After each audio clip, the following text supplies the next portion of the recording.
entities, NBFCs, MFIs, etc., who sanction loans to the MSME segment of the economy.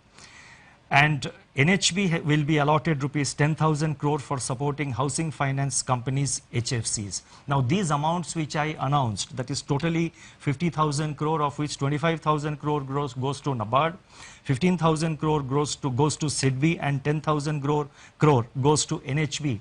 These amounts have been determined and decided in consultation with these institutions. Should there be additional requirement by these institutions, and again depending on and based on the actual utilization of resources provided, funds provided by the liquidity provided by the RBI, if there is a further requirement, the RBI will assess the situation, review it, and take further measures to step up this level of liquidity support.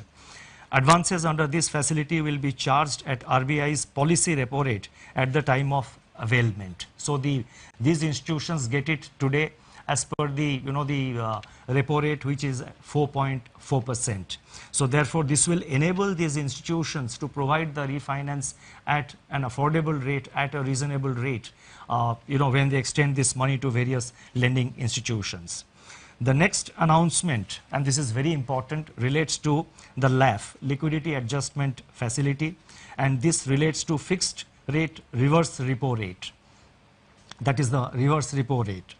As I have mentioned earlier, the surplus liquidity in the banking system has risen significantly in the wake of government spending and the various liquidity enhancing measures undertaken by the RBI. On April 15, the amount observed under reverse repo operations was 6.9 lakh crore. Earlier, what I had given about the system liquidity, that was net. That is the difference between the repo and the reverse repo. What I am now saying is one way of flow at the end of every day, how much flows from the system into the RBI through the reverse repo window. That has been in the order of, on April 15th, the RBI absorbed rupees 6.9 lakh crore through the reverse repo window. So that much of surplus was available with the system.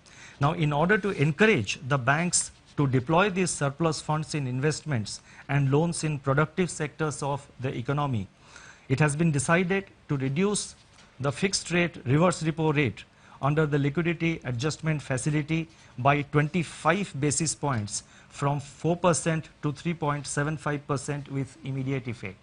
So I repeat, the reverse repo rate is being reduced by 25 basis points from 4% to 3.75%.